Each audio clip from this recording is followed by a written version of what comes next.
Monsieur le Président, c'est un arabe qui vous parle. Un arabe que vous connaissez un peu, qui vous a croisé plusieurs fois, même interviewé, partout en France, à Paris, à Marseille, en Australie, en Algérie, où nous avions même appris ensemble la mort de Johnny à Alger.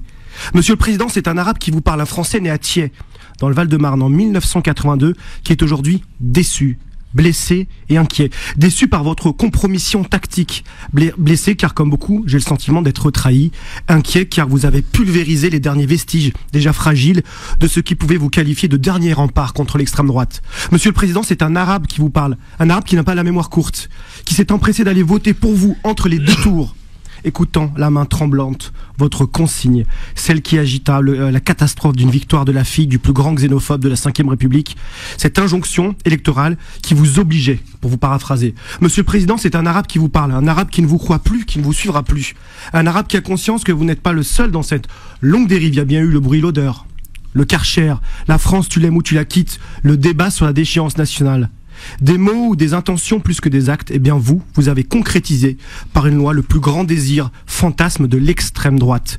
Vos mesures xénophobes imaginées par la droite et applaudies par Marine Le Pen injecte la préférence nationale dans notre vie quotidienne. Ce gros mot des années 80, réservé à des sectaires radicaux et racistes du parti de Jean-Marie Le Pen, vous en avez fait un principe entériné par un Parlement défiguré, qui ne sait plus qui siège avec qui vote avec qui applaudit avec qui.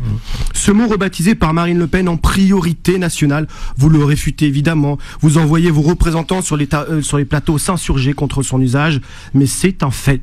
Pour l'attribution de certaines prestations sociales, il y aura le français, puis les autres. Un étranger en situation régulière devra subir une carence de plusieurs années. Pour les APL, ce délai pourra aller jusqu'à 5 ans d'absence d'aide au logement, une catastrophe pour des familles. Monsieur le Président, c'est un arabe qui vous parle. Cette loi, certes, elle ne me concerne pas, car je le répète, je suis français pour les sceptiques, mais déjà défendre des principes et des convictions, ce n'est pas que pour son petit confort.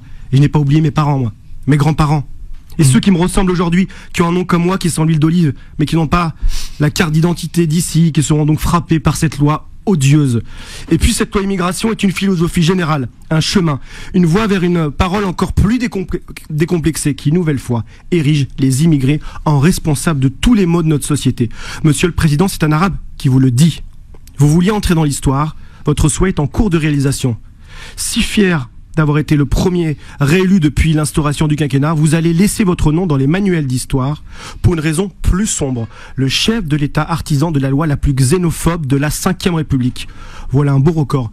Et comme ça ne vous suffit pas, je vous connais, vous êtes un boulimique. Je vous prédis un autre précédent. L'homme qui aura ouvert la porte de l'Élysée à la famille Le Pen pour y installer.